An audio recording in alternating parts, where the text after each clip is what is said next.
একই দিনে দুইটা ভোট হয়েছিল। কয়টা? একটা সংসদ গঠনের জন্য, আরেকটা সংস্কার পরিষদ গঠনের জন্য। একই দিনের একটা ভোটের শপথ তারা নিয়ে বলেছে হালাল, আরেকটা শপথ না নিয়ে ম্যানেজ ভোটে জয়ী হয়ে বলতে চায় হারাম। একই দিনে এক ভোট যদি হালাল হয় তাহলে আরেকটা হারাম হতে পারে না। 70 বাধ্য হয়েছি আজকের এই সমাবেশের মাধ্যমে আপনাদের প্রতারণার একটা উদাহরণ দিচ্ছি। 2004 সনে 3 ঐক্য জোটে, সেই ঐক্য জোটের তত্ত্বাবধায়ক সরকারকে দলীয়করণ করার জন্য আপনাদের দলীয় বিচারপতি হাসানকে প্রধান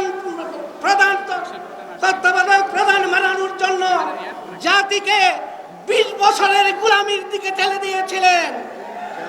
আজকে গণভোটকে অস্বীকার করে, গণরায়কে অস্বীকার করে যেভাবে আগের জায়গায় ফিরে যেতে চাচ্ছেন, আপনারাও নির্যাতিত হয়েছিলেন। বাংলাদেশের মানুষ ফ্যাসিবাদের কবলে পড়েছিল, আধিপত্যের কবলে পড়েছিল। এবার আর আপনাদের এই বক্তব্য রাখবেন ইনশাআল্লাহ। সময় যেহেতু সংক্ষিপ্ত, আমি সকল নেতৃবৃন্দকে অনুরোধ করব সংক্ষেপে বক্তৃতা শেষ করে সমাবেশ শেষে যেন আমরা বিক্ষোভ মিছিলে শরীক হতে পারি। আমরা এখান থেকে বিক্ষোভ মিছিল শুরু করে